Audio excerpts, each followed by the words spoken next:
mi primera aproximación explícita al pensamiento de Rodolfo Kusch fue a partir de una invitación de Ricardo Salas Astraña, acá a mi izquierda, con motivo del proyecto del Diccionario de Pensamiento Crítico en América Latina, donde me propuso la categoría de sujeto, en la cual yo venía trabajando, eso fue por el año 92.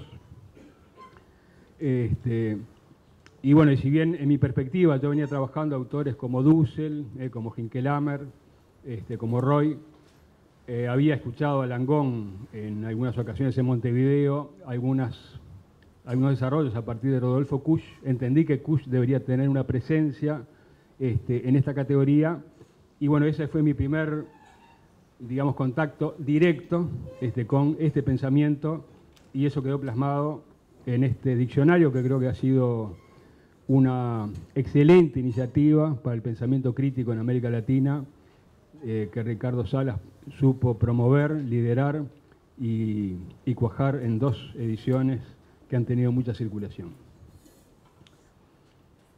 En el caso de Roy debe tomarse en cuenta, cuestión que comentábamos primero por correo electrónico y personalmente con Ricardo.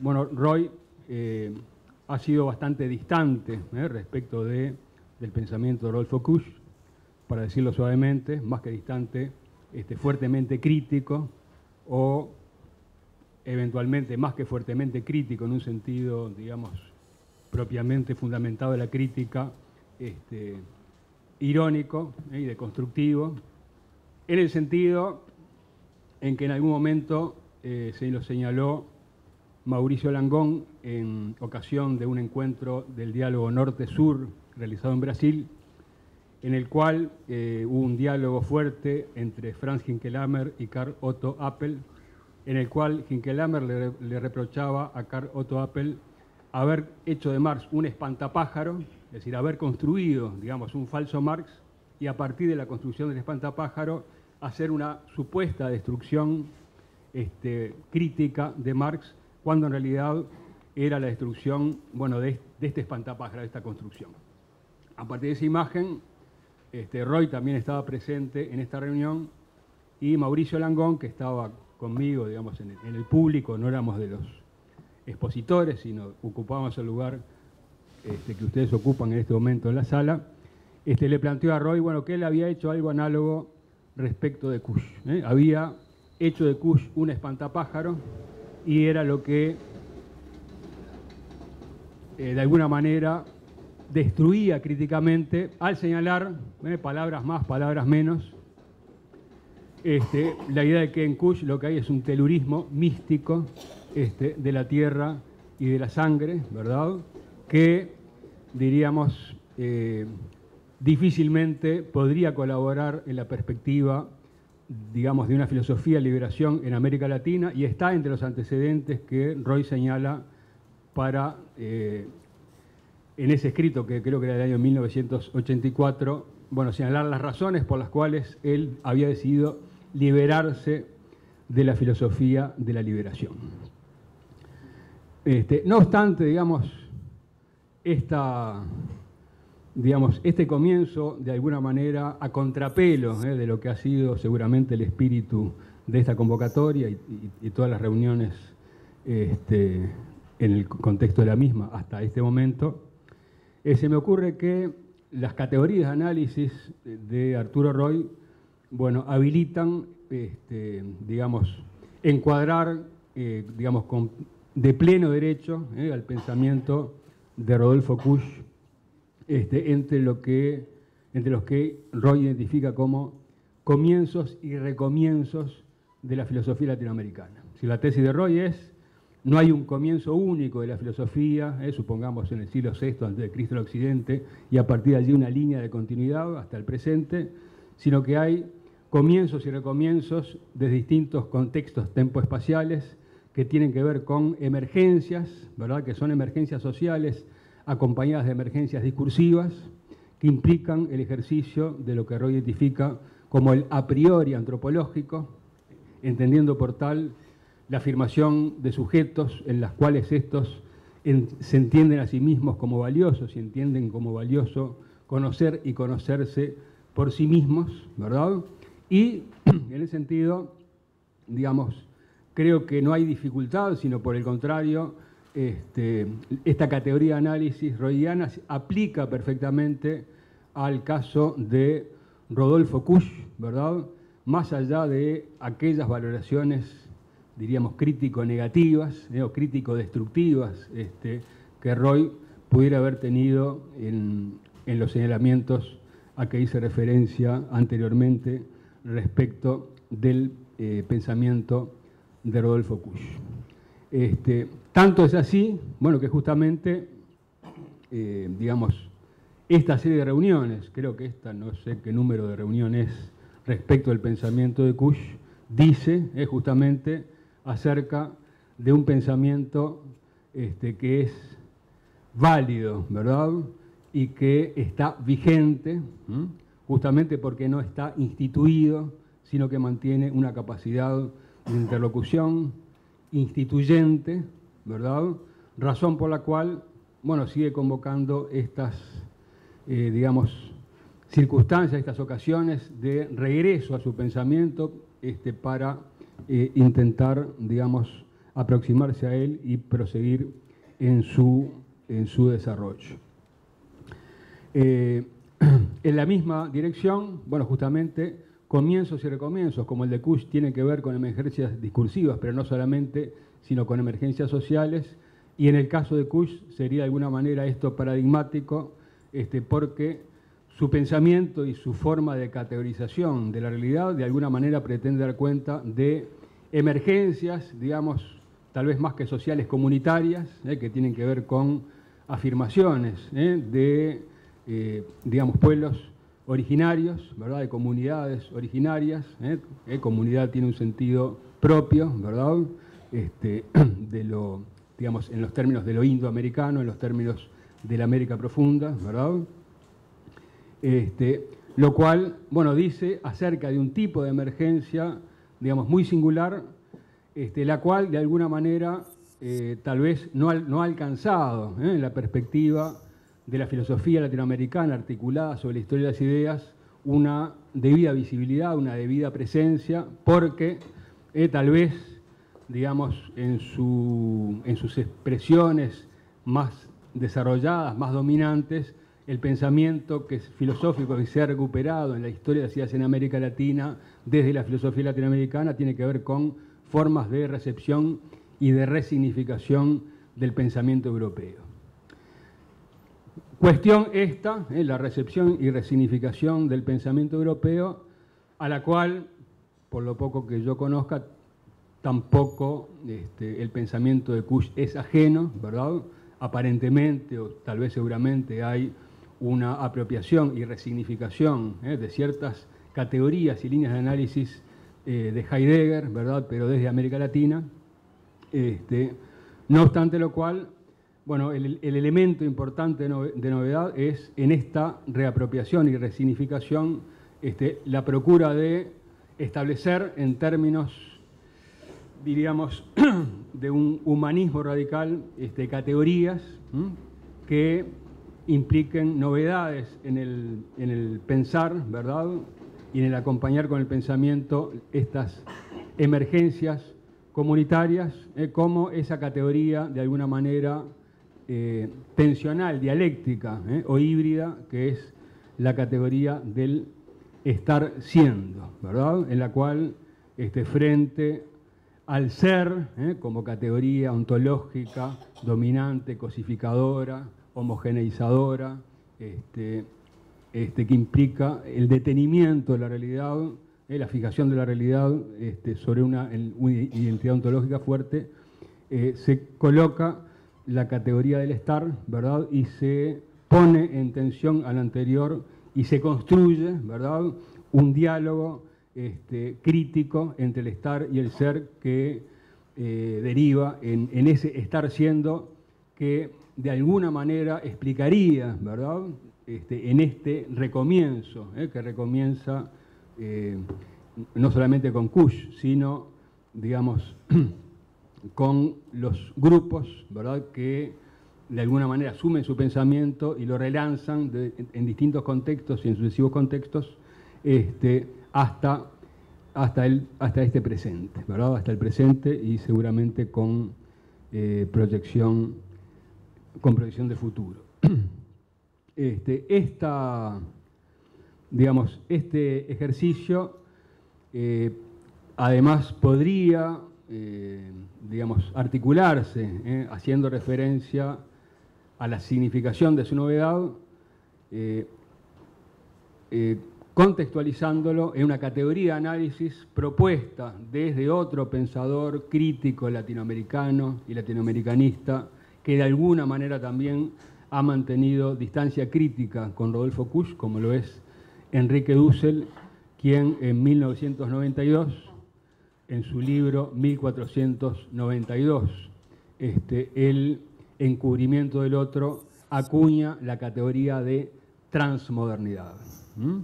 Transmodernidad remite no a algo inevitablemente o solamente anterior a la modernidad, sino algo que, además de anterior a la modernidad, la atraviesa transversalmente hasta el presente, digamos, como su trascendentalidad inmanente, como su condición de posibilidad, que es aquello negado, oprimido, invisibilizado por la modernidad, lo cual habilitaría a considerar que narrativas, ¿verdad?, como las de Kusch, como las de Roy, como las del propio Dussel, ¿verdad?, no son, como ha sugerido, por ejemplo, el filósofo colombiano Santiago Castro Gómez, narrativas contramodernas, ¿verdad?, porque, digamos, se construyen desde la matriz epistémica de la modernidad, sino que, a mi modo de ver, el común denominador que contienen es el constituirse como narrativas transmodernas, lo cual implica que trascienden la matriz epistémica de la modernidad, ¿verdad? Se constituyen epistémicamente, epistemológicamente, desde un lugar otro, ese lugar otro es el lugar justamente crítico de la modernidad, del orden, digamos, y del orden categorial moderno occidental, y esta, digamos, condición transmoderna, digamos, hermana de alguna manera estos posicionamientos filosóficos que tienen, digamos, sus elementos de convergencia en esta perspectiva crítica, no obstante sus diferencias, que pueden darse en el terreno, obviamente, de lo estrictamente filosófico, como a veces diferencias, ¿verdad?, que tienen más que ver con, digamos, registros y sensibilidades personales, por circunstancias más allá de lo filosófico, que tiene que ver con lo coyuntural, político, o con situaciones de vida, ¿verdad?, de las respectivas sociedades. En el caso de los mencionados, bueno, todos coincidentes en los procesos de los años 60, 70, en este país, en la República Argentina, lo cual, insisto, más allá de las diferencias que pueden obedecer a estas razones coyunturales, hay, podríamos decir, una unidad de sentido y sobre todo una unidad de fundamento, ¿verdad?, que dice acerca de un pensamiento que se construye con capacidad crítica para el orden moderno occidental, y en el caso de Kusch tal vez lo hace, podemos decir, con una radicalidad mayor, porque a diferencia de los anteriores se deja interpelar más decididamente en una construcción, ¿verdad?, además dialógica, por las formas comunitarias de vida y las formas comunitarias del pensar efectivamente existentes en la Argentina, digamos, del siglo XX, ¿verdad?, que es cuando Kusch desarrolla su pensamiento. En esta línea de reflexión, en la cual no respeto en absoluto lo que yo propuse allí como itinerario, que en realidad no era un itinerario, sino simplemente el señalamiento de algunas ideas ejes o ideas fuerza, digamos, del pensamiento de Roy, lo que traté de intentar, digamos, apostando a mi eventual capacidad de poder hacerlo, no sé si lo he logrado definitivamente, es, bueno, mostrar cómo, no obstante, haber distanciamientos críticos que eventualmente no se dan en el mejor nivel de la crítica filosófica estrictamente tal, sino que tienen que ver con sensibilidades de circunstancias histórico-políticas vividas desde lugares distintos y contrapuestos. El pensamiento de Rodolfo Kusch perfectamente puede ser recuperado, ¿verdad? Y puesto en sinergia con matrices de pensamiento, de fundamentación de lo que llamamos la filosofía latinoamericana o la filosofía nuestroamericana, a partir de Arturo Roy fundamentalmente, y también, ¿verdad?, tanto uno como otro, a partir de este aporte conceptual, a mi modo de ver central, de Enrique Dussel, de la categoría de transmodernidad, ¿verdad?, que a mi modo de ver, digamos, el giro transmoderno es el que le da radicalidad, ¿verdad?, al llamado más de moda giro decolonial. Muchas gracias. Muy buenas noches.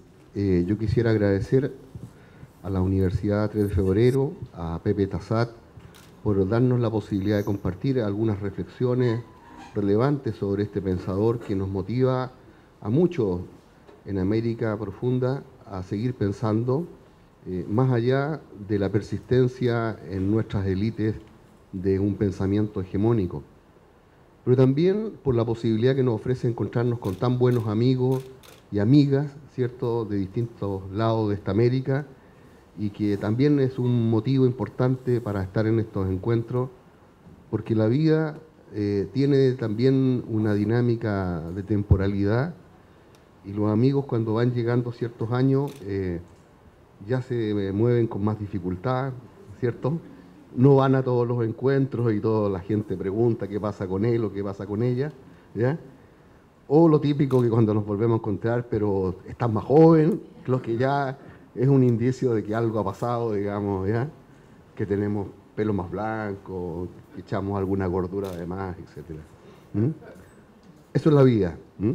Y sobre esa vida, Rodolfo Kusch nos ha marcado profundamente en el sentido de que pensar no es algo diferente de cómo yo aprendo de alguna manera a asumir la complejidad de mi existencia vital.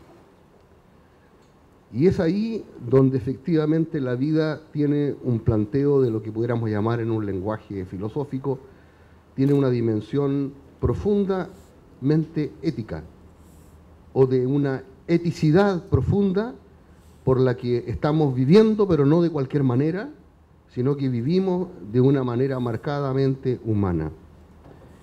Y cito una pregunta que se hace Kusch en alguna parte y que se puede aplicar a tantos lugares de esta América.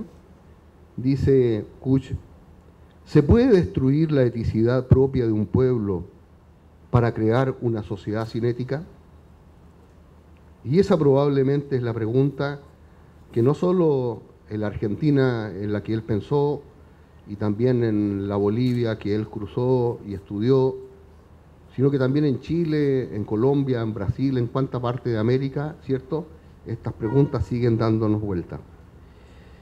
¿Y por qué nos parece esta cuestión central?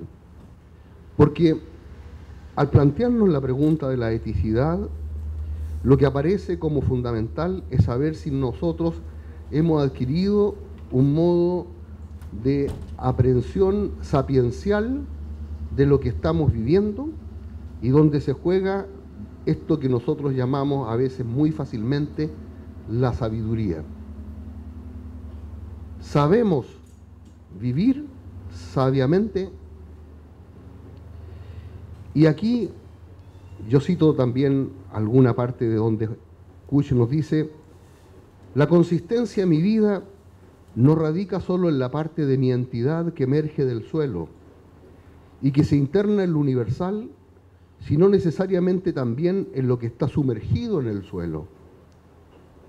El problema cultural propiamente dicho consistirá en conciliar los dos aspectos, encontrar el símbolo que reúna los dos aspectos. Hasta ahí Kusch.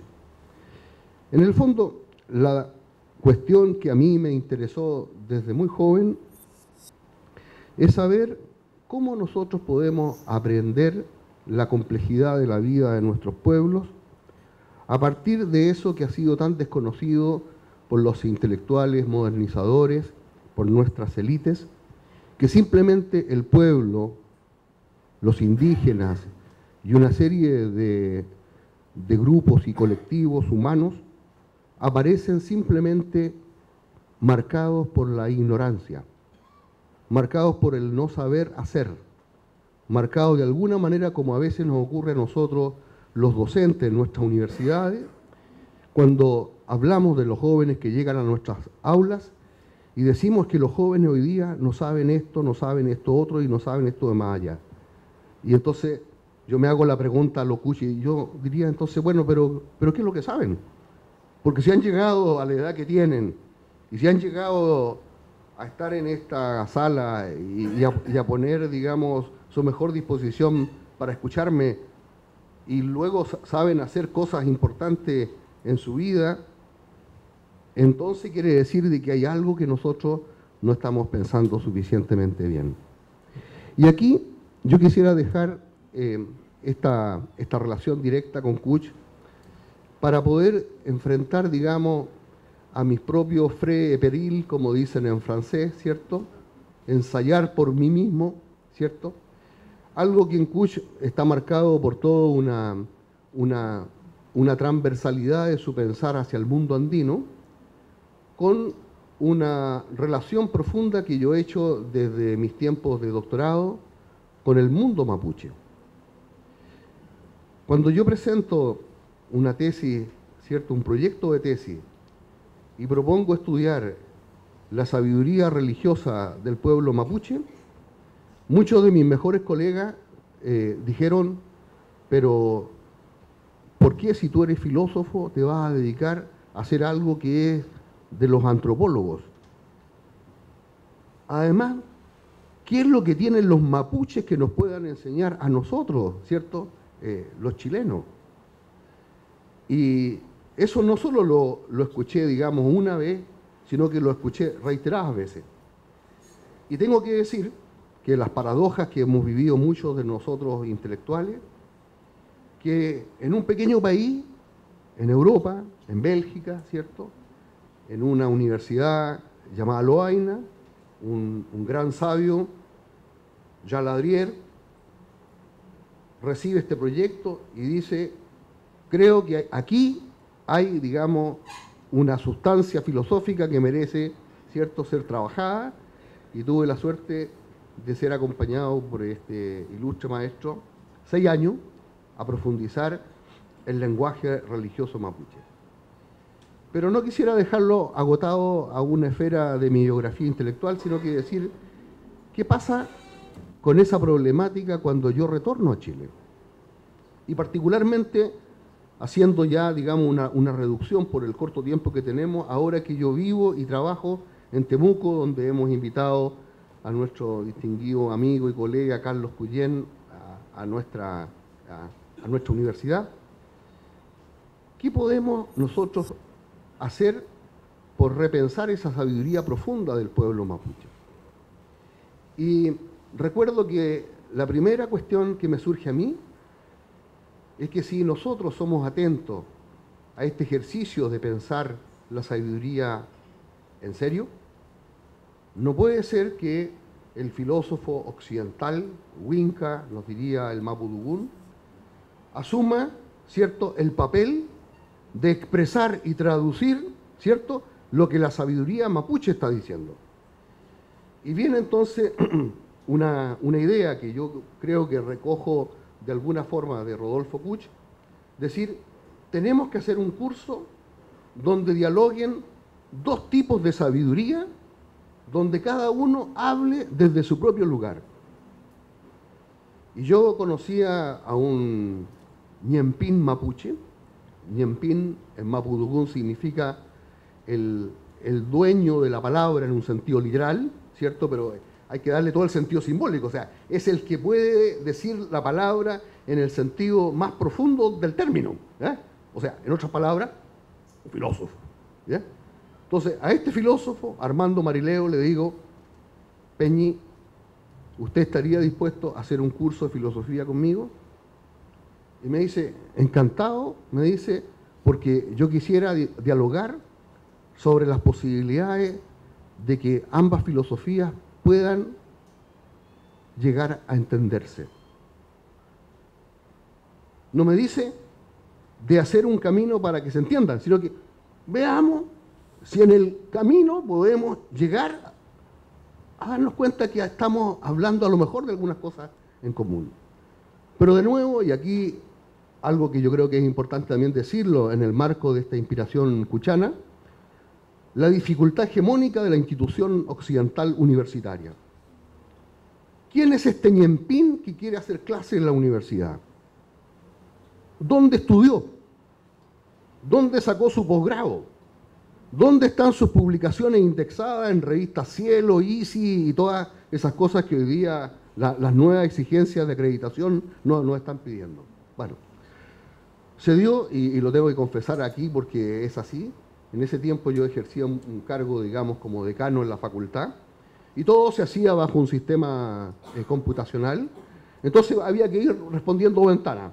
Entonces, bueno, voy entrando, ya, ñempín, tanto, ¿en qué lugar estudió? Universidad Mapuche de la Vida. Bien, se abría la ventana siguiente, ¿ya? Grado máximo que estuvo, doctor en filosofía, ¿ya? Y así vamos siguiendo, y quedó aceptado por la plataforma de la universidad. Bueno, ¿qué es lo interesante del ejercicio? Más allá de la trampa institucional en la que yo mismo, digamos, asumía las contradicciones entre mi búsqueda filosófica y mi rol, digamos, de decano.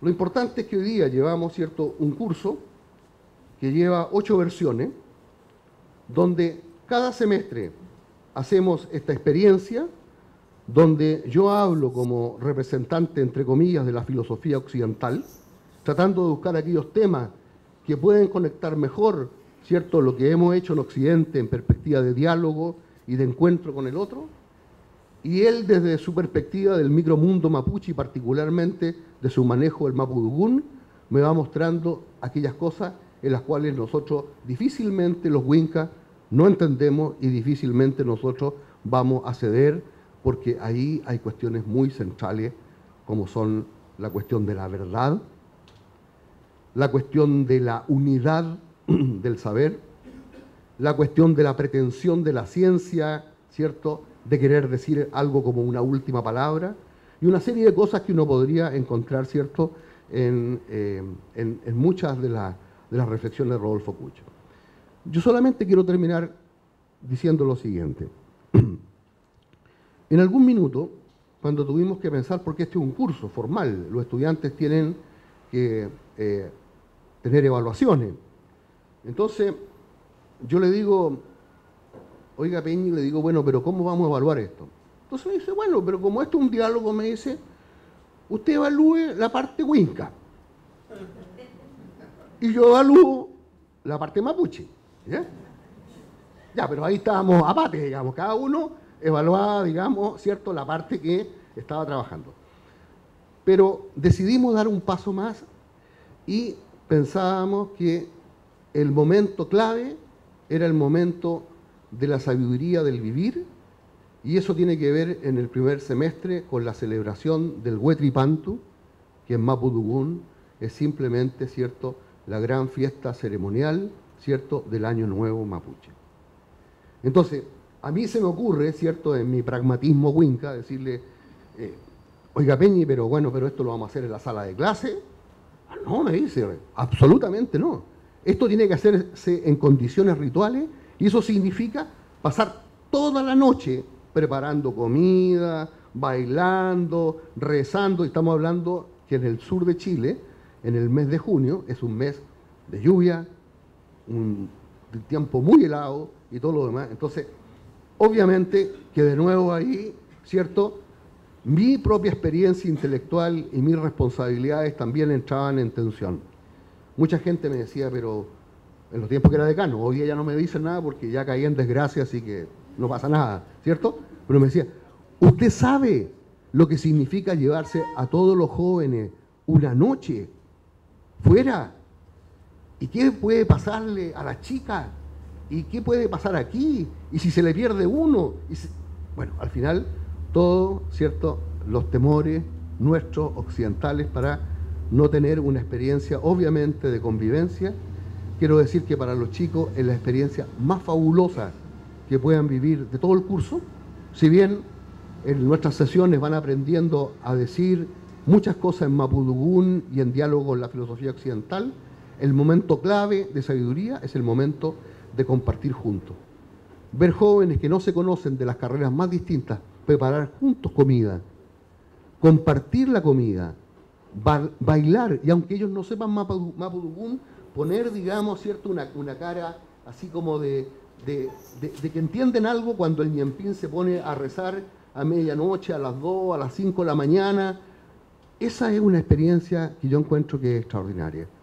Entonces, yo quisiera terminar con esas palabras, decir que en realidad la verdadera sabiduría a la que nos invita Kuch es esta experiencia del diálogo con otros, de esos otros que pensamos que no tienen saber, de esos otros que tienen mucho que enseñarnos, pero a condición que sepamos darle su palabra y que sepamos entonces encontrar esos espacios para que ellos se expresen como no lo han hecho hasta el día de hoy. Muchas gracias.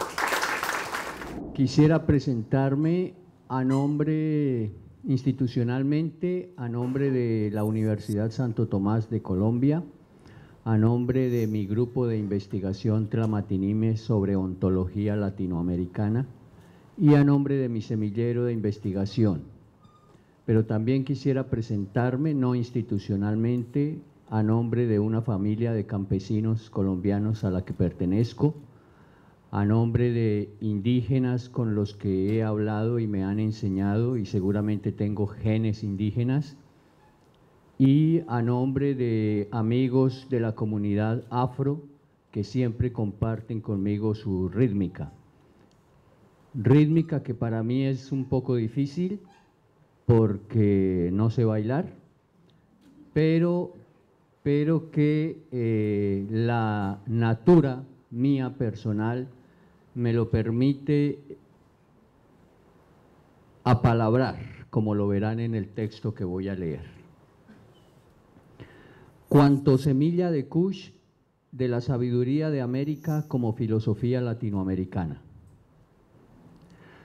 Al aproximarse bajando al Cusco, se comparte el cielo con otros cóndores que parecen abandonarse a la nada del viento, sin más preocupación que la del sonido que va enfriando los oídos, pero nunca la escucha. Allá, en el Carmenga se avisora la iglesia de Santa Ana, sí, hacia el norte, cuando se atisba desde el sur.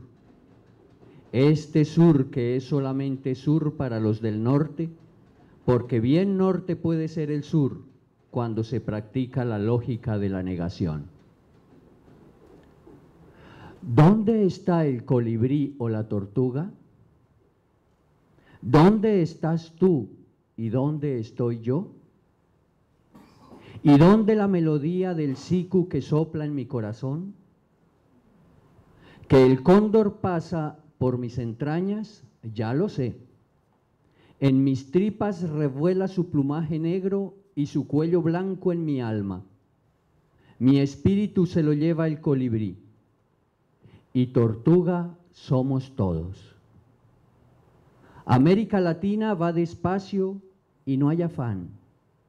¿Afán para qué? No se sube de afán a la América profunda, ni se desciende de afán, tampoco.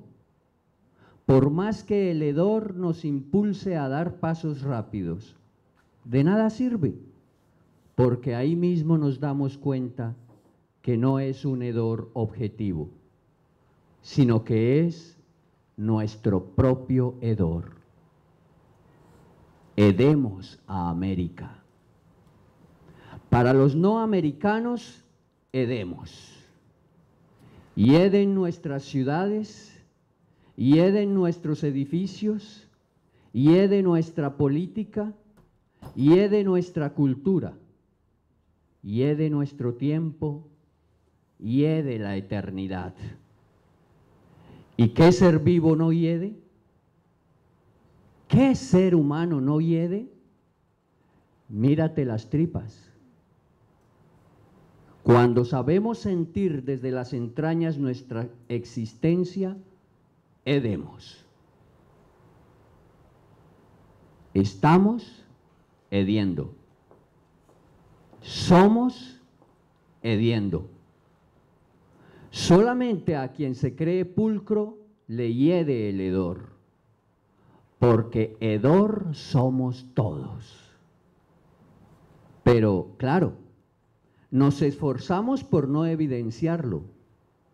Nos cepillamos los dientes varias veces al día, cada día nos bañamos, aseamos cotidianamente la casa, usamos de los perfumes, de las fragancias, de la higiene, porque nos hiede el hedor. Una vez también hedió el tango, y otra vez hedió el vals. Que no nos preocupe el hedor. Mírate las tripas. Tu nupa, que va haciendo el mundo, es el hedor de Viracocha. Somos, pues, las tripas de Dios. Y somos los muertos de la esperanza. Imagínense que aquí sonara Agustín Magaldi cantando Dios te salve mi hijo. Mientras lo escuchaba, redactaba estos versos. No hay vida sin muerte, y con la muerte emerge la vida, según me ha enseñado el grano de maíz. ¿Y qué muerto no hiede, aunque haya sido tan buena persona? ¿Y qué semilla no se muere para dar paso al nuevo germen de la vida? Sí, son tan hermanas la vida y la muerte, que en últimas no se comprende la una sin la otra misteriosamente. Son tan hermanas como sonido y silencio, no solo en la partitura, sino en la existencia rítmica de todo lo que es. Y ni qué decir de lo que hermanas son ser y nada. ¿Estamos? Sasicuspa. Cuando de verdad se quiere abrir la flor del ser, ya lo enseñaron nuestros amautas y Tlamatinime, el camino del vino y la gula no nos llevará a parte alguna, y nos lo recuerda Kush en América Profunda, que la comprensión de nada ser, de vida-muerte, noche-día, calor-frío y de toda otra como dualidad, solamente se alcanzan en su integralidad gracias al ayuno. Llenarte de todo es llenarte de nada. Saber de todo es saber de nada. Y estando aquí es mejor no mirarte, es mejor ayunarte hasta que se abra la flor y cante el poeta. Es mejor y es más bueno. Qué bien que caos y orden estén en el mismo andén caminando. ¿Y esto cómo puede ser? En ira y tiempo, también de forma dual, Sloterdijk actualmente racionaliza lo que desde el pensamiento indígena hace medio siglo ya, Kush señaló: la ira natural, que es ira divina. Viracocha con su trueno es trueno de barbarie. Una tormenta de truenos y relámpagos es trueno de barbarie. ¿Y qué sino cuando truenan los bancos y la economía global? Hay quienes se escandalizan porque algunos seres humanos nos arrodillamos ante un crucifijo. ¿Y dónde están los que se escandalizan por los que se arrodillan ante los bancos? La ira divina se metamorfosea de diversas maneras. La ira divina se hace humana en cuanto que ésta no logra su sentido sin aquella, y por más que le huya, escondiendo todo hedor y edificando grandes urbes como civilizadas, se sabe que ahí por debajo cruzan redes de alcantarillas hedientas, que no dejan de recordarnos lo que somos, que no dejan de herirnos de miedo, acechándonos no desde la oscuridad, sino desde la fuerza de nuestras pococonciencias. Hiere la ira, no se puede anular la ira divina. Estamos miedosos por todo lo que hacemos como lo hacemos. Hiere la ira, no se puede respirar sin la ira divina. Estamos siendo solo a lo que nuestras fuerzas conducen desde el entusiasmo que nace de nuestras tripas. Pero la ira enceguecida produce monstruosidades. Nos han encontrado por doquier ingenieros sin ingenio, destructores del nicho ecológico que vitaliza nuestra existencia, hedor mecánico homicida del espíritu. Nos han encontrado por doquier administradores egoístas que no tienen idea del bien social, hedor fratricida que nos hunde en la barbarie del desorden, del delito, de la ganancia individual. Nos han encontrado por doquier artistas y humanistas, pedagogos y educadores, sin idea de interculturalidad, indiferentes a la cultura autóctona ancestral, que se avergüenzan del hedor en que nos ha convertido la colonialidad de la máquina, de la industria, de la economía. Nos han encontrado por doquier historiadores y filósofos sin historia, defensores de una historia grande que no es más que pequeña, defensores de un pensamiento grande, clásico, tradicional, que no es más que pequeño, ajeno, imperial, cuyo hedor no les hiede, porque solamente hiede el pensamiento ancestral, hiede el pensamiento propio, hiede el pensamiento afro, este pensamiento sin conceptos ni categorías, muchas de las veces epistemológicamente argumentadas, dicen que nuestro pensamiento no es científico, que nuestro pensamiento no es filosofía, y hubo época incluso en que se dudó, y aún hay quienes lo dudan, si nosotros en América Latina pensamos. Pareciera que en Coricancha meramente se está y no se piensa. Pareciera que en Quechua y Aymara solamente se está y no se siente. Pareciera que en América Latina apenas si se está y no se es. Pero nuestra sabiduría nos señala que el estar no es quietud pasiva, atolondrada, apalabre. No somos Colón ni Pizarro, no somos Magallanes, ni Quesada, ni Cortés. No somos alguien porque se nos han ninguneado y hedemos a no ser. Pedro Pascasio no existe.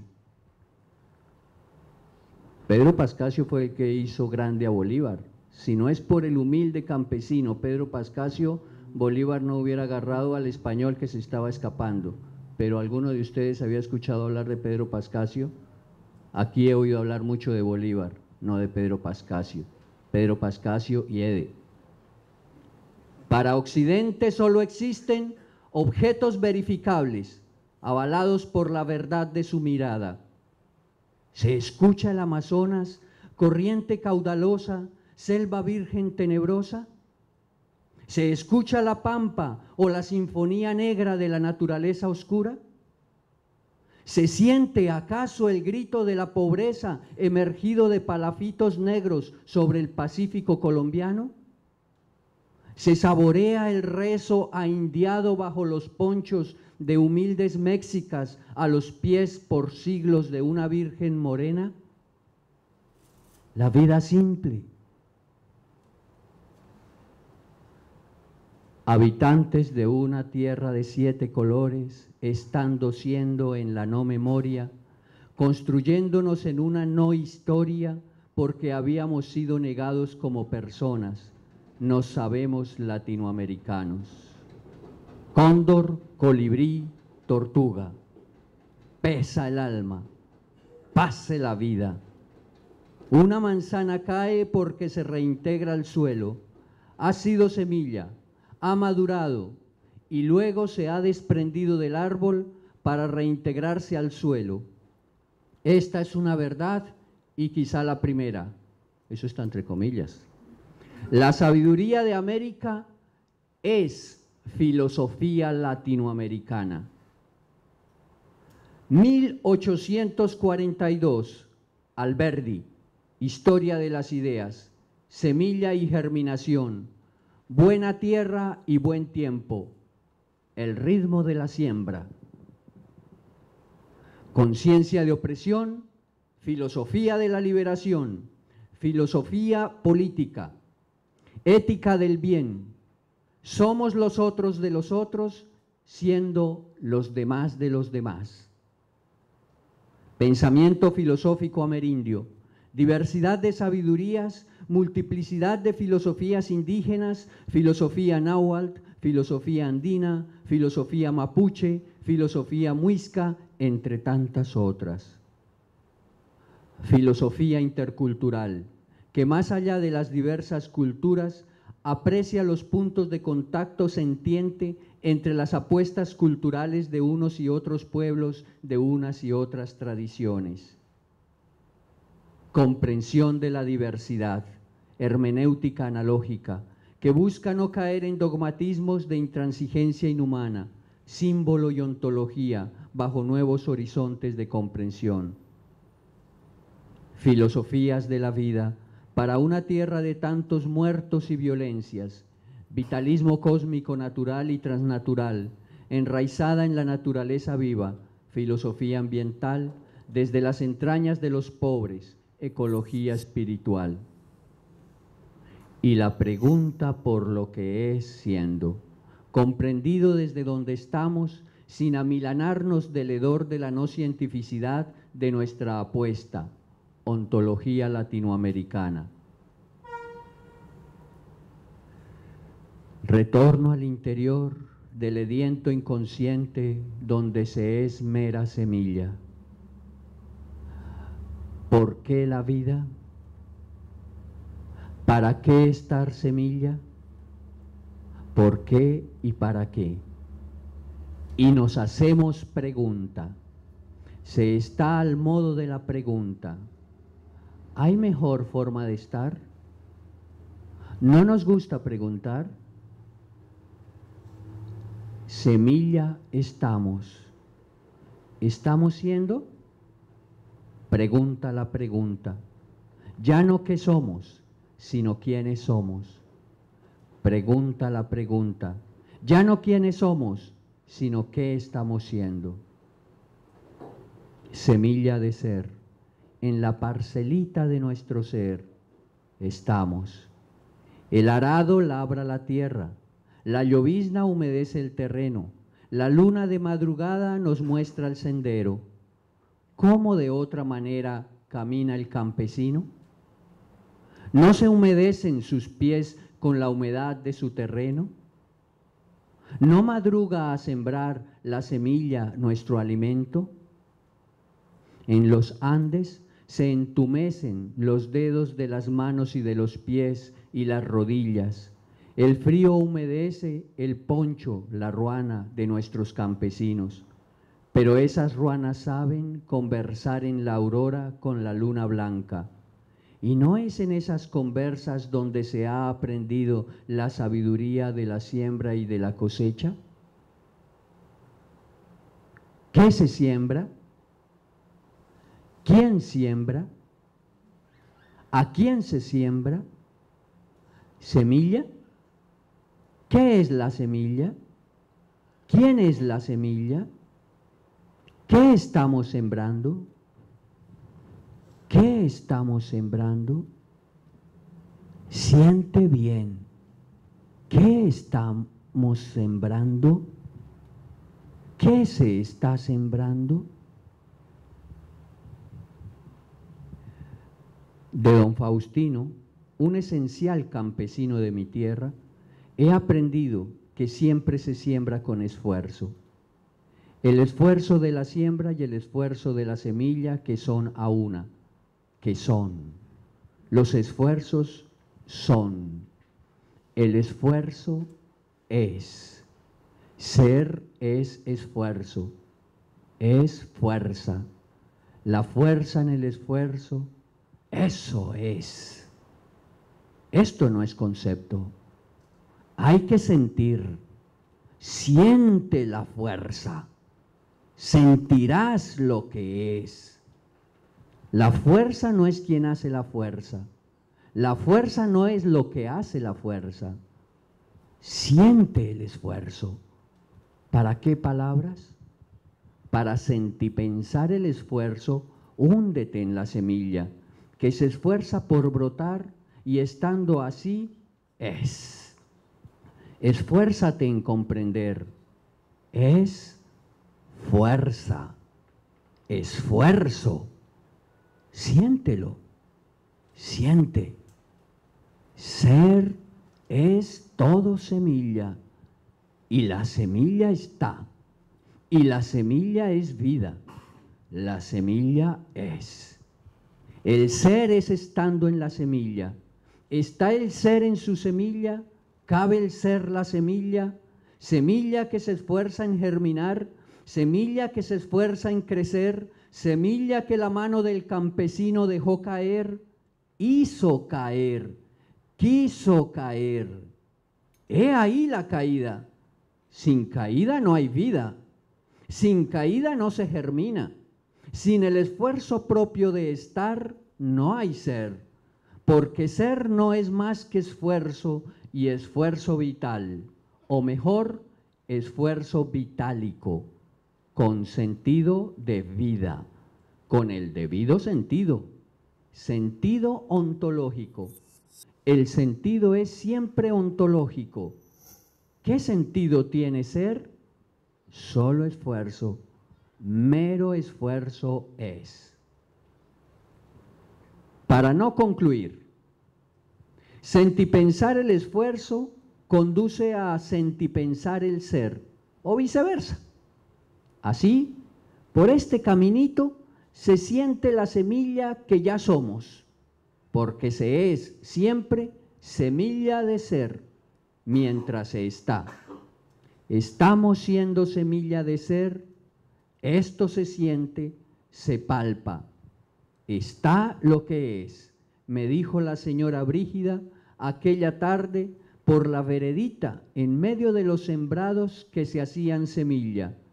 Está lo que es, está lo que es, está la semilla y está en la semilla el ser mostrando su ser, dejándose ver y escuchar y sentir, sentipensar, para quien esté atento, para quien sepa comprender el ser en su ser, cuanto semilla que se deja caer en discontinuos esfuerzos que alimentan su posibilidad.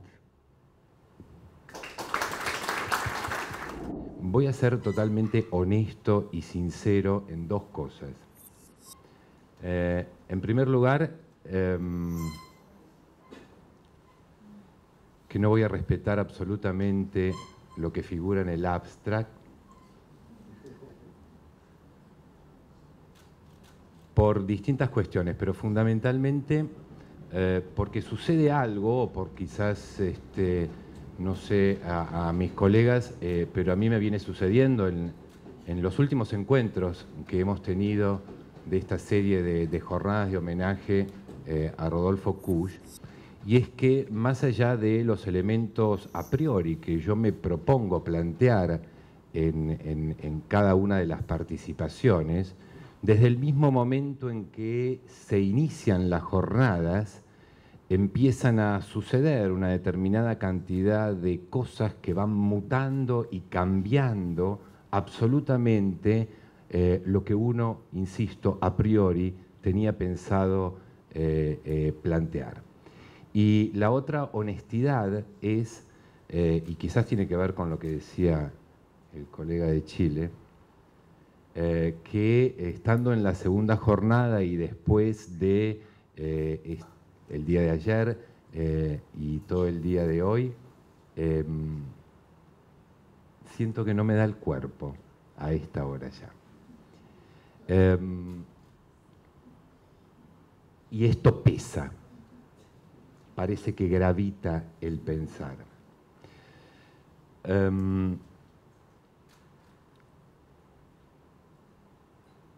De la propuesta inicial y que tiene que ver con una apretadísima síntesis en palabras de Kusch y que obviamente están centradas en el lugar donde yo me suelo ubicar y he tratado de trabajar durante todos estos últimos años y que tiene que ver con la problemática estética o la relación entre lo ético y lo estético en el pensamiento de Rodolfo Kusch. Esto empieza, decía, a mudar y a cambiar desde el mismo inicio de las jornadas, sorpresivamente, porque algo que falazmente, de lo cual yo vengo hablando, e insisto, falazmente, entre juegos filológicos y juegos etimológicos desde hace muchísimos años, y que tiene que ver con la relación entre lo ético y lo estético, jamás hubiese pensado que iba a escuchar de parte de un funcionario público, como pasó en el día de ayer, que en un momento habló y dijo, entre otras cosas, que no hay una estética sin una ética. Esto ya llevó a una sorpresa, insisto, para mí algo impensable, hasta no hace mucho tiempo atrás, y por lo tanto también me llevó a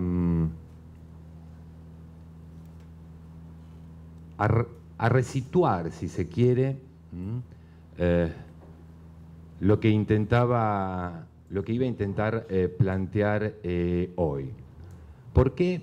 Porque me parece que la experiencia sobre la cual yo quería partir y era esta relación, esta vinculación directa entre el ser y el estar y allí anclar la problemática de lo que se suspende en tanto estético expresivo y que esto llevaría o daría la posibilidad de fundamentar el porqué, como se ha tocado en muchos casos en las ponencias del día de hoy, hay una línea muy interesante para mi gusto, aunque no sistemática, acerca del planteo, de un planteo estético en el pensamiento kuschiano, como, decía, entre el ser y el estar, esto que se suspende, esto que queda pendiente, tiene que ver fundamentalmente con un modo de operar pensando en términos de Kusch y que para mi gusto tiene que ver con este continuo encontrarse con el problema estético en su pensamiento cuando no habla de arte. Y que justamente de esto para mi gusto se trata. Se trata de poder pensar, repensar, darle continuidad y seguir haciéndolo dialogar al pensamiento de Kusch en la actualidad a partir de una estética que no habla de arte. Es decir, una estética que abordando continuamente de una manera u otra el campo de la sensibilidad, rompe con el concepto, por supuesto, de artista, rompe con el concepto de obra, etcétera, etcétera, etcétera. Lo que muda y transmuta creo que tiene que ver con esto. Tiene que ver, y seré sintético y esquemático, con mi experiencia personal,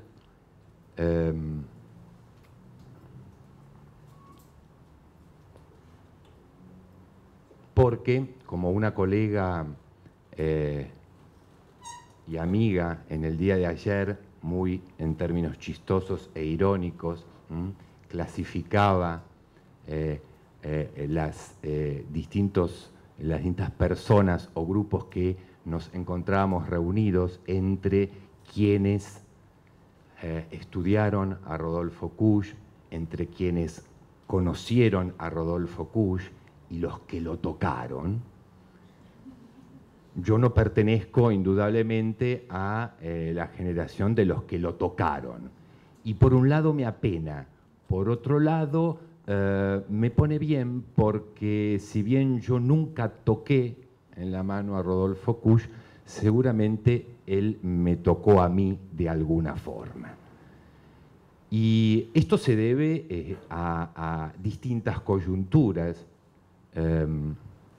y la experiencia que quisiera plantear en relación a esto que es la implicancia entre lo estético y lo ético, tiene que ver también con la experiencia bajo el campo o el ámbito de la transmisión.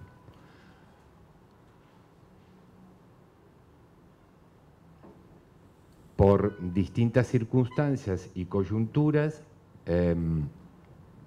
de algo que podría ser un ejemplo de lo que en algún momento se planteó como un universal situado o un universal concreto,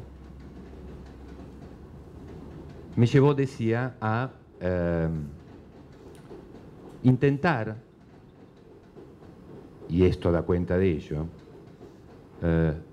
transmitir algunos de los conceptos fundamentales que yo había encontrado en el pensamiento de Rodolfo Kusch en relación a nuestra problemática cultural, identitaria, etcétera, etcétera, a dar clases en el exterior. Y esto no está preparado, absolutamente, es pura improvisación. Aquí hay dos personas que han sido muy importantes en esta experiencia, y la experiencia es cómo hablar y traducir a Rodolfo Kusch cuando uno habla delante de un italiano o delante de un alemán. Digo, esto es pura improvisación, no sabía que los iba a encontrar, ¿sí? Pero bueno, con nosotros están presentes dos personas que han sido fundamentales en que esta experiencia en gran medida se haya realizado, que son la doctora Marta Nesta Tachetti, coordinadora general del Foro Latinoamericano, del Foro de Pensamiento Latinoamericano para la Identidad y la Integración, tanto en Roma como en Berlín, y el doctor Victorio Tachetti, ex embajador argentino en Roma, ex embajador argentino en Berlín, con quienes hemos compartido esto, la experiencia de hablar de Rodolfo Kusch frente a alemanes y frente a italianos.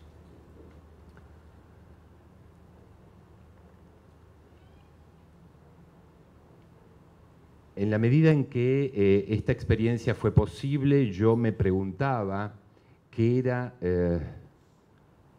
aquello que atraía a un italiano, que obviamente además no contaba más que con mis traducciones caseras de Rodolfo Kusch, acerca de su pensamiento. Y siempre recuerdo las palabras y esta continua mención tan importante y fuerte que hace Carlos Kuyen, y que tiene que ver con algo del orden de la pasión que se nos trascuela de alguna forma, que se nos escapa de las manos, y que seguramente tenía que ver en principio con un determinado tipo de discursividad al cual ellos, o del cual ellos querían hacerse, porque Porque claro, no es fácil pasar del ser, de la categoría de ser a la categoría de estar en español o en castellano, a la categoría del ser y del estar, por ejemplo, en italiano, donde, y doy un ejemplo muy concreto porque me parece que vale la pena para que se entienda la cuestión, más allá de poder decir lo que soy, o cómo, o dónde estoy,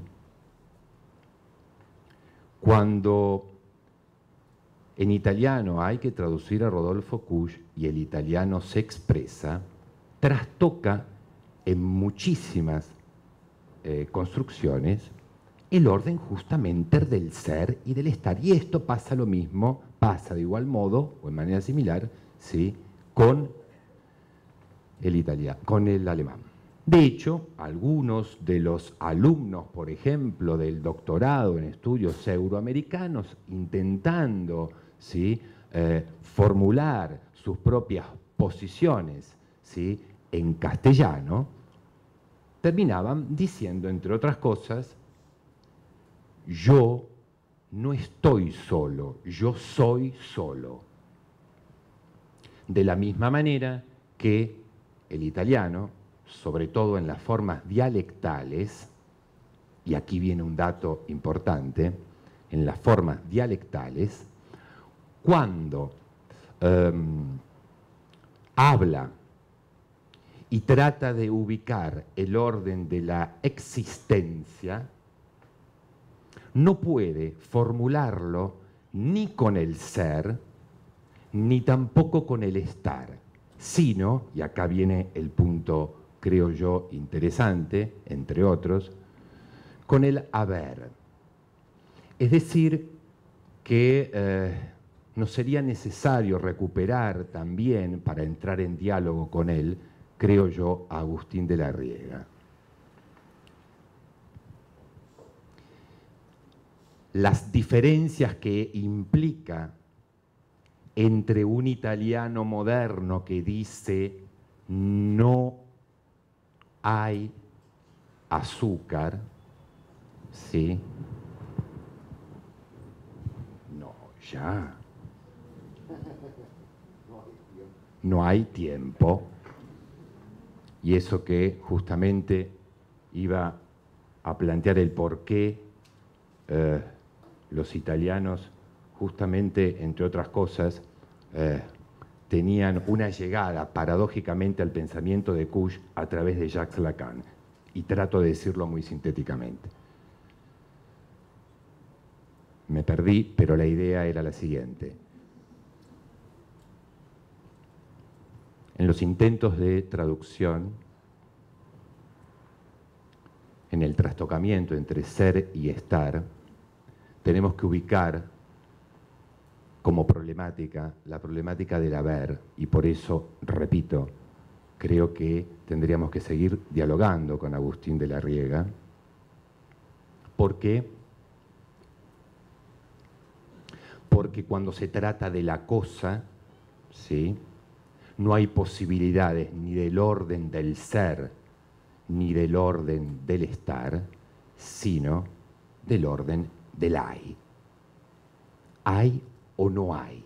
Esto, ¿sí?, va a entrar en coalición tanto con el ser como con el estar. Ya terminó, cuando me puse a tratar de entender por qué se apasionaban ante el discurso de Rodolfo Kusch, tanto los italianos como los alemanes, me di cuenta que la mayor parte de los alumnos que se inscribían al doctorado de estudios euroamericanos, gran parte de ellos provenían del campo del psicoanálisis, más específicamente a partir del campo del psicoanálisis lacaniano. ¿Por qué? Lo digo muy sintéticamente, si se me permite. Porque hay tres núcleos que sería interesante y son preguntas, ¿sí?, muy aventuradas de articulación que creo es desde donde se puede leer el universal situado en referencia al pensamiento latinoamericano. Por un lado, porque está el problema de la producción, el problema del sentido y el problema de la representación como tres ejes fundamentales que van a desembocar en el concepto de creación, o si ustedes quieren, de poiesis. Por otro lado, porque hay otra tríada, si me permite Carlos Puyen, que es la tríada del lenguaje, lo semiótico y lo semiológico, que desemboca en el problema de la palabra. Y por otro lado, porque está la tríada del concepto de percepción, el concepto de sensación y el concepto de localización, que van a terminar estrellándose con la categoría de cuerpo. Ergo, creación, palabra y cuerpo. Un modo de leer, dicho muy sintéticamente, lo femenino, la identidad y lo social. Si todo esto fuera así,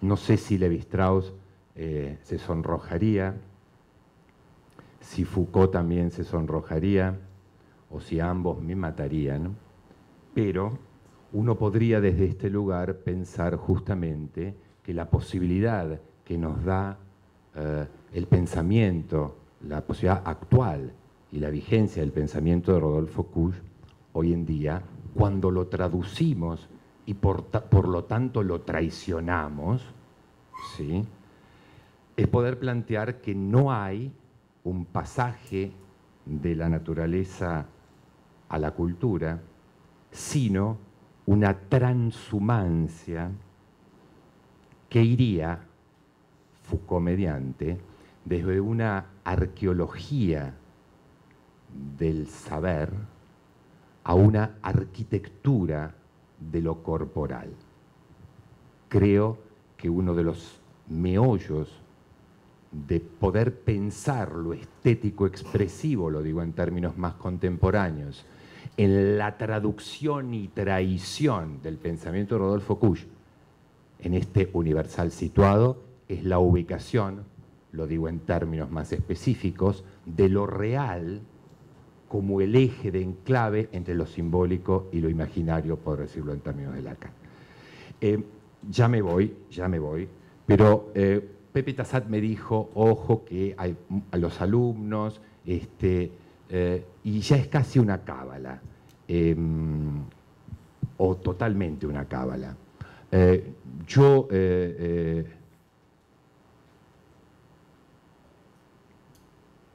llego a Kusch a través de elementos que me llamaron poderosamente la atención y siempre voy acompañado de esta hojita que tiene 20 y pico de años, ¿sí?, en una Olivetti de los años 70, calculo yo, y siempre me pregunto el por qué, y yo esto siempre lo leo porque creo que fueron las palabras que, mientras yo estudiaba los clásicos, entre comillas, me hicieron pensar que aquí había otra cosa y que esto otro, entre el ser, el estar y el haber, tenía que ver conmigo sin saber por qué.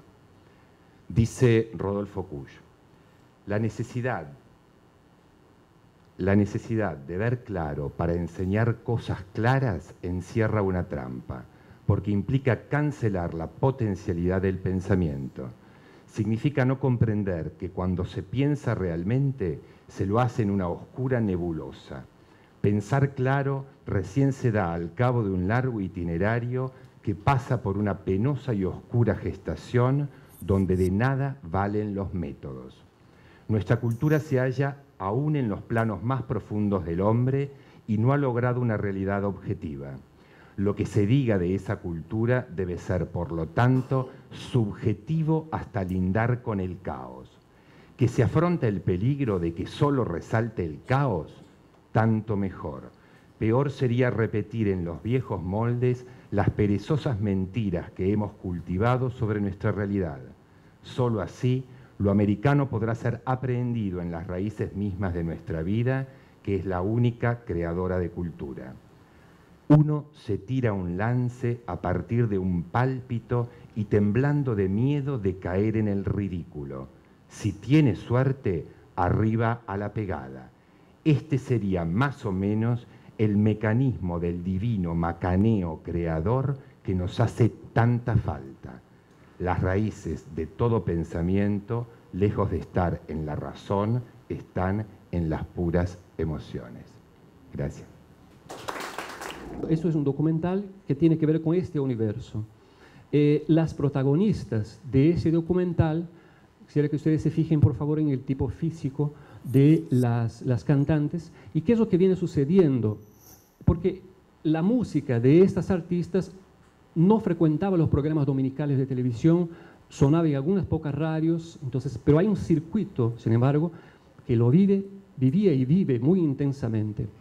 En los últimos años tenemos a una joven artista, fíjense el contraste que se evidencia ahí, es una presencia frecuente en casi todos los programas televisivos, canta el mismo estilo musical, pero ahora sin la contundencia que había en aquel repertorio que ellas presentaban. Del mismo modo, el actual hit en la música brasileña tiene que ver con esto, ustedes la pueden visitar. Observen que hay una estética que empieza a manejarse para que esto pueda circular sin lo que era antes, un hedor pueda circular sin ofender a las familias que ven a estas artistas en los programas de televisión, ¿no? Otro caso muy interesante, no voy a tener mucho tiempo de desarrollar acá, la banda Calypso, que tiene, bueno, 15 años más o menos de actividad, de Belém de Pará, el norte de Brasil. Es tal vez el nombre más conocido, pero alrededor de este grupo hay muchísimos más y hay estudios que hablan precisamente de cómo mueven estos grupos la economía, la sociedad en su entorno. Y sin embargo, esos dos ejemplos musicales siempre son descalificados meramente por una cuestión de gusto y por cuestiones estéticas. No se tiene en cuenta un montón de otros aspectos que están involucrados aquí. Gaby Amarantos, pese a que haya tenido que hacer cirugía plástica y etcétera, en sus temas y en sus intervenciones hace un canto a la celulitis, al hecho de ser obesa y etcétera, etcétera, ¿no? Estoy enumerando un poco rápidamente para que vean de qué estamos hablando, al mismo tiempo de un intento de higienización, pero del modo como un segmento importante de la población brasileña sigue ajeno a esos intentos y mantiene su vida muy a pesar de esto. Otro dato muy curioso, que es un fenómeno relativamente reciente, se llama funk ostentación. Los jóvenes de periferia cantan precisamente eso, la ostentación, y nos quedaríamos asombrados con las cifras que manejan esos jóvenes de periferia y circulan, ¿no? Por la periferia con autos, en fin. Para que se hagan una idea, uno de los éxitos de este joven, MC Guimê, tiene solo en YouTube 45 millones de visualizaciones. Esos chicos son multimillonarios antes de cumplir los 20 años y son de barrios periféricos, sigue viviendo en esos barrios, ¿no? Y hay una serie de estudios que se hace sobre la cantidad de dinero que mueven esos jóvenes artistas, mencionando marcas en sus temas, hablando concretamente de la ostentación, ¿no? Ahora, mientras todo eso sucede en los grandes medios de comunicación, hay un movimiento que circula por la periferia, de lo que se habla muy poco. Y uno de los ejemplos que puedo traer aquí tiene que ver con Cooperifa, uno de los tantos ejemplos que se advierte en todo el país como grupos. Lo que ustedes ven ahí abajo, en la foto de abajo, es un bar de periferia. Bueno, una vez que no tenemos centros culturales, no tenemos la presencia del Estado, etc., el bar va a ser nuestro punto de encuentro. Y a partir de ahí se ha generado toda una dinámica en muchos barrios de periferia en Brasil, y ellos han logrado constituir una red importantísima. Seguramente muchos han escuchado hablar. Aquí en UNTREF hay compañeros, sé que acompañan ese movimiento también. La COPERIF está vinculada a una serie de otras iniciativas sumamente interesantes para ver qué es lo que está sucediendo en este momento en las periferias. Ellos dicen, desde el puente que lleva al centro para acá, la historia es otra. No necesitamos ya circular por donde nos rechazan. Estamos generando aquí una dinámica y no les interesa que ustedes vengan o no a vernos, ¿no? Y culminaron, entre un montón de acciones suyas, en el 2007, si ustedes se fijan, cómo se apropian del afiche de la Semana del 22 y ellos crean su Semana de Arte Moderno de la Periferia y lanzan también un manifiesto en el que dejan claro de esto que históricamente se ha tratado como ese hedor que había que evitar, que rechazar, cómo lo están tramitando en sus acciones, ¿no? Bueno, era fundamentalmente esto. Para tratar de cerrar ahora, el intento es tratar de recurrir a lo que Kusch puede aportar desde sus reflexiones con el hedor, José Sousa desde la Rale Brasileira, y por conectar también a otro pensador brasileño, lo que Milton Santos ha llamado en su momento la revancha de la periferia. Ha escrito bastante sobre esto, también el modo como se vive la ciudad y cómo habría que estar un poco más atentos a lo que viene sucediendo actualmente en la periferia, ¿no? Él habla de ese espacio banal que él plantea como el espacio de todos. Bueno, sería fundamentalmente esto. Les agradezco mucho. Y ahora seguimos entonces. Lo que me pareció interesante de Mosquera, sobre todo con la reflexión que hace a partir de la antropofagia, interesa especialmente porque la antropofagia se ha convertido en una categoría que se ha banalizado demasiado y me parece que en algunos momentos ha perdido su potencia crítica en ese momento que se convirtió como celebración. Bueno, somos eso y carnavalizamos y devoramos todo y está todo bien. Esto, si bien es cierto que puede seguir siendo muy fecundo para pensar algunas prácticas, habría que pensar, si uno tiene en cuenta lo que está pasando, por ejemplo, en algunos, como dije, en algunos barrios periféricos en Brasil, gente que no necesariamente ha tenido contacto con la antropofagia. ¿Qué sucede ahí, no? Porque ¿cómo están tramitando los elementos, las informaciones con las cuales tienen contacto?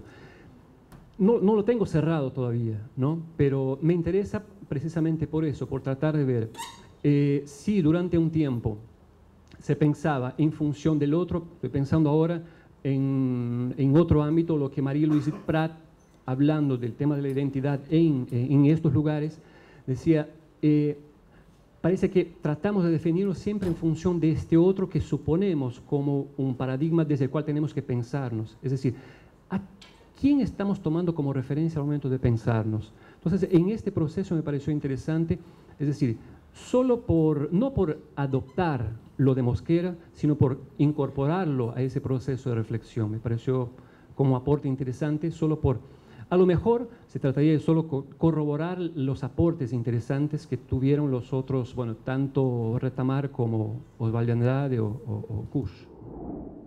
La ontología latinoamericana que yo me he dado en pensar se enriquece con categorías que Kusch nos aporta y gracias a ellas puedo pensar de otra manera, no importa cuál. Y he llegado a pensar que no hay nada que esté siendo que haya llegado a ser que no se haya esforzado. Se esfuerza la piedra en guardar la chispa de fuego, se esfuerza la flor al abrirse ante el rayo de sol, se esfuerza el bebé al nacer. ¿Me esfuerzo yo en tratar de crear una respuesta que te convenza? No. Entonces, eso está muy crudo, por eso tanto hablo de semilla, porque veo que la obra de Kusch es una preciosa semilla, me parece a mí, y he visto en estos días todas las ramas que posibilita, todas las hojas verdes que se están naciendo, que se están fortaleciendo, todos los frutos que se verán mucho después. En verdad yo sí no creo que Kush ya este sea el fruto, ya logramos la cosecha. No, yo creo que la cosecha será mucho más rica, más deliciosa. Y uno de esos posibles frutos es este proyecto que yo lidero en la Santo Tomás, ¿no? Y me atreví, dije, creo que en Buenos Aires es la oportunidad de plantear mi propuesta de comprensión del sentido del ser. Ser como esfuerzo, ser como mero esfuerzo. Y bueno, vamos a ver qué pasa de aquí en adelante. Es una semilla nada más. Muchas veces creo que se lee el concepto de sacrificio desde algún lugar del cual a mí me gustaría salir. Kush dice, entre otras cosas, en la negación del pensamiento popular, justamente habla de en nombre de qué vale la pena el sacrificio, ¿no? Creo que ese lugar a veces, ese tinte negativo o de ausencia, por ahí nos dificulta leer el sacrificio no solamente en tanto lo sacro, sino además en tanto la saletudo en sentido fuerte, ¿no? Que traiciona este enlace etimológico con el valor, ¿no? El sacrificio, creo yo, puede ser leído como el valor, es decir, la salud, ¿no? ¿Por qué cosas vale la pena el sacrificio? A mí personalmente me gusta leerlo justamente como el concepto de salud, es decir, de valor.